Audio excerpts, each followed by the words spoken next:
So I'm back inside and I've been shaking my dissolved oxygen bottle to dissolve the tablets. The tablets are just about dissolved. I'm going to compare that to the chart here. I'm going to compare it to I would hold it up against the white background and compare it to the dissolved oxygen. It could be between two of those. So if I take a look, it's obviously turned a pink color, which is good.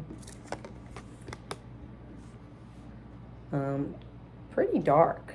So I would say you could call that 8 ppm or maybe a slightly less, like 6 or 7 ppm, depending on how your eyes see it. And then the one that's in the aluminum foil, I have to leave in the aluminum foil for 5 days. And then I'm going to do the same dissolved oxygen test to see how much oxygen remains in that bottle after 5 days. There is a chart in your book to help you convert the ppm to saturation. And so if I call this 6 ppm and the temperature was 18 degrees, then that means my saturation is about halfway between 42 and 84. So that looks like about 63% saturated with oxygen. Next, I'm going to do my coliform bacteria test. I have 3 of these, but I only need to use 1 right now. The other 2 are going to be for the winter and the spring. And I need to pour 10 milliliters of water in here. So I'm going to put my glove on. And I'm actually going to use this vial, which has a 10 milliliter mark.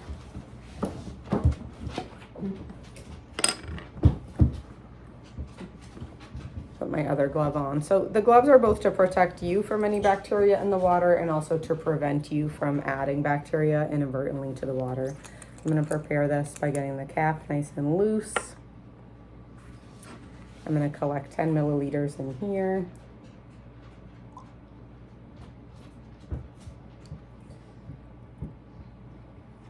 And then I'm going to add it to this bottle. The directions did say not to worry if it went a little bit over the line.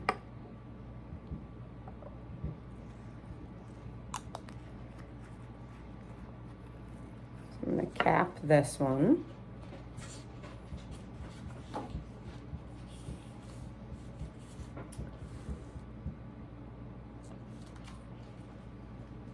And then I need to incubate that one for 48 hours. So I should probably set a reminder to myself to check this one after 2 days or 48 hours. It's supposed to be just like it is right now, standing upright with the tablet on the bottom, and you should not disturb that one. So that's different from the last test. The tube that I just used was for the nitrate test, so I'm going to refill this tube. But for the nitrate test, I only want to fill it halfway to the 5 milliliter line.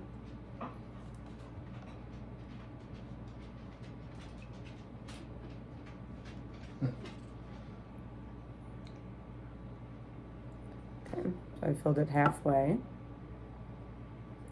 And then I'm going to add one of my nitrate tablets.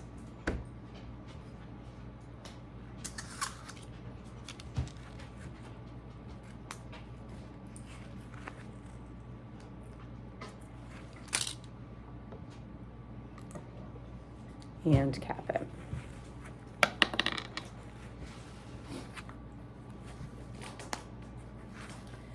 So the nitrate test is a little different. It only takes 5 milliliters of water. It also needs to go inside this light blocking protective sleeve.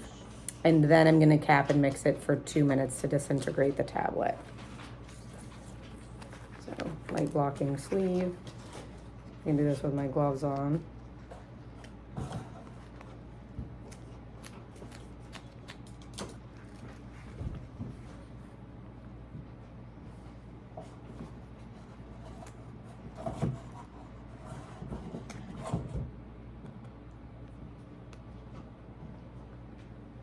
I'm going to ask my son to help me.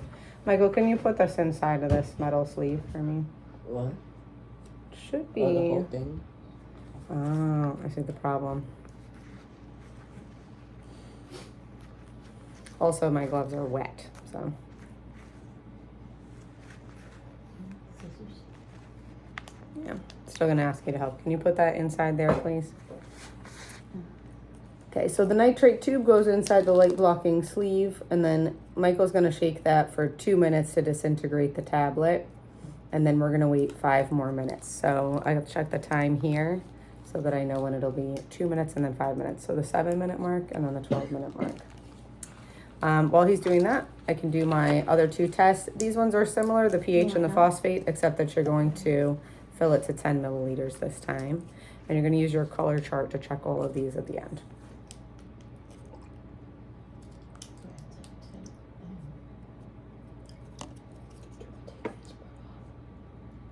You can.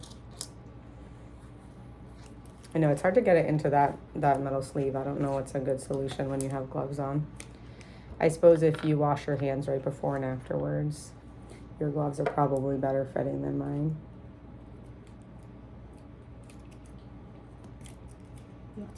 Okay, so I filled both of these tubes up to 10 milliliters. And a good idea is to keep the tablets that you're using right next to the tube that you're putting the tablets in. So that way, you know, you'll know which one is which. They also do turn pretty distinctly different colors, so that should help.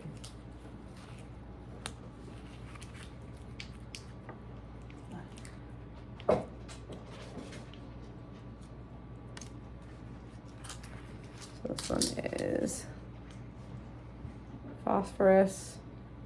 There we go. Cap on.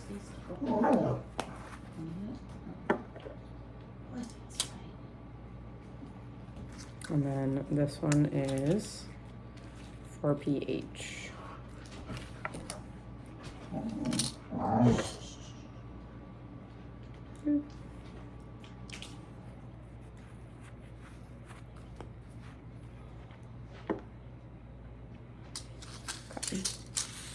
I'm gonna return all my extra tablets since I know which one is which. No. No. Can you shake it, Michael? That's fine. Just has to be covering the clear part. So now you gotta go back and forth. Shake, shake, shake.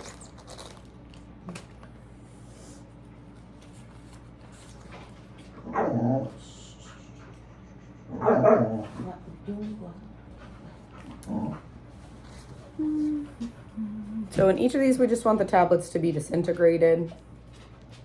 And then we're going to compare to the chart. I'm going to see if I can do my phosphate and my pH at the same time that Michael's working on the nitrates. It's okay to have air bubbles in these ones.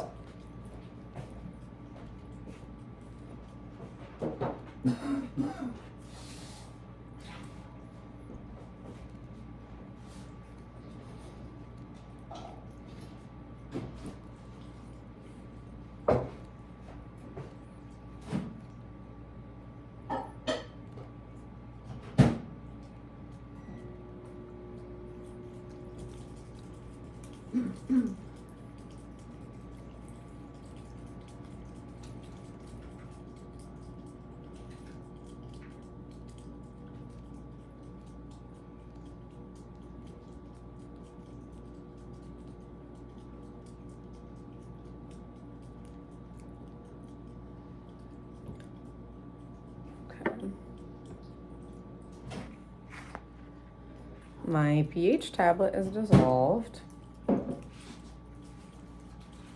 And you've been shaking that for at least 2 minutes, so you can set it down now for a few minutes. And I'm gonna let him shake this one. Keep the cap on, okay?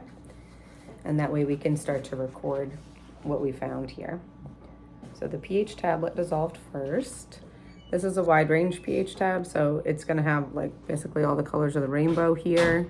This is a nice light green color, which is a good thing. So I would say 7 or 8. To me, this looks more like 7 than 8, so I'd record a pH of 7. How's the phosphate doing? Still in there? Okay, so he's gonna keep shaking. And then our last test is gonna be turbidity. And I saved that for last because there's a line on the container right here for turbidity. And first I used the water in the container to do my fecal coliform, nitrate, phosphate, and pH tests. But now that I have all that water set aside, I'm gonna pour a little water out so that it's down to the fill line.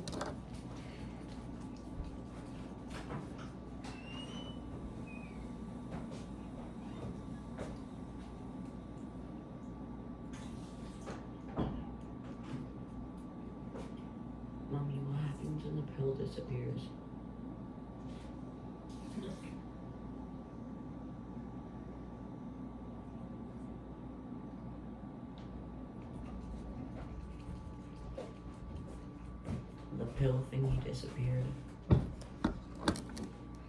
right, we're ready to check the phosphates. This looks pretty light in color. So it looks like this water is very low in phosphates. To me, it doesn't really look like it changed color at all. What do you think, Michael? It's pretty transparent. So I would go with 0 ppm of phosphates. And then the nitrates need 1 more minute, so we'll check the turbidity. And for that, you can put this turbidity chart right next to the container. And then you are going to look down at that black circle and compare it to, sorry about that. Let's put this right on the side here. Compare it to the turbidity chart. And I'm not sure if you can tell, but this water is pretty clear. And to me, the black circle looks about the same as the one that says 0 turbidity units. So I would go with 0 turbidity units, but it is possible for that to be much higher. And then we can check our last test. Since it's been about 7 minutes in total, or 2 minutes of shaking and 5 minutes of sitting. It's really jammed in there.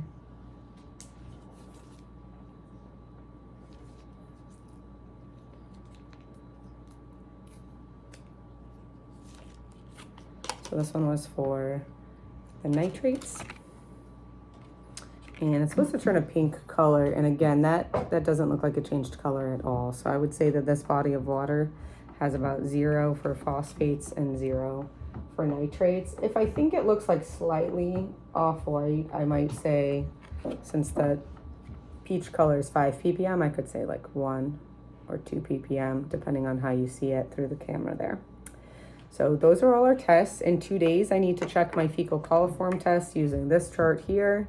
And then 3 days after that, or in 5 days total, I'm gonna check my biological oxygen demand tube, which is the one that I wrapped in foil. And I'm gonna test it the same way that I test for dissolved oxygen in the field. So hopefully that's helpful. You did notice that before I went outside, I put my thermometers inside this container, and I also put the Secchi disc, which is for turbidity, at the bottom. And one of the thermometers is a low range thermometer. So in case you didn't see it earlier, I put that one to the left because if you line them up, 12 is the highest temperature on the lowest, on the low range thermometer. And there's a little blue dot in the corner of the thermometer that tells you the absolute lowest point. But this water's been warming up for a while. So I'm gonna use the temperature that it was when it was outside. Good luck.